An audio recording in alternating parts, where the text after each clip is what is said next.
સુરેન્દ્રનગરના સાયલા નજીક આવેલા સામતપર વેલનાથ આશ્રમ ખાતે યુવાડિયા ઠાકોર સમાજનું મહાસંમેલન યોજાયું હતું। સંમેલનમાં લગ્ન પ્રસંગોમાં થતા બિનજરૂરી ખર્ચાને રોકવા માટે નવા સામાજિક બંધારણને સર્વાનુમતે મંજૂરી આપવામાં આવી હતી। નવા નિયમો મુજબ લગ્ન પ્રસંગોમાં ડીજે, ફટાકડા અને વ્યસનો પર સંપૂર્ણ પ્રતિબંધ મૂકવામાં આવ્યો છે।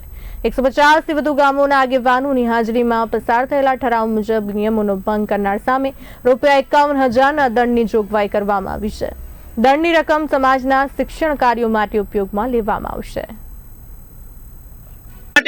સગાઈ માટે, મરણ પ્રસંગે કઈ રીતે, શ્રીમંતના પ્રસંગે કઈ રીતે સમાજને વર્તવું અને કઈ રીતે વ્યવહાર કરવો એના માટેનું એક બંધારણ કરવામાં આવ્યું છે અને આ બંધારણને સમગ્ર સમાજે સહમતિ આપી છે અને આ બંધારણની વિરુદ્ધ સમાજનો કોઈ પણ વ્યક્તિ જશે તો એના સામે સમગ્ર સમાજની જે કઈ કમિટી બનાવવામાં આવશે એ કમિટી એને સમાજમાં જે કઈ નક્કી થાય એ દંડિત કરશે।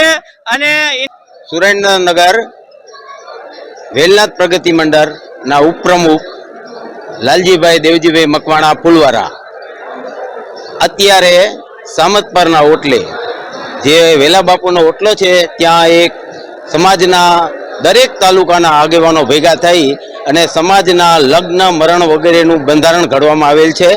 સરસ મજાનો કાર્યક્રમ થયેલ છે। દરેક સમાજના આગેવાનોએ બંધારણ મંજૂર કરેલ છે અને દરેક સમાજમાં સુરેન્દ્રનગર જિલ્લાના ચુવારિયા કોરી ઠાકોર સમાજની અંદર આપણે જે બંધારણ ઘડ્યું છે એને બરોબર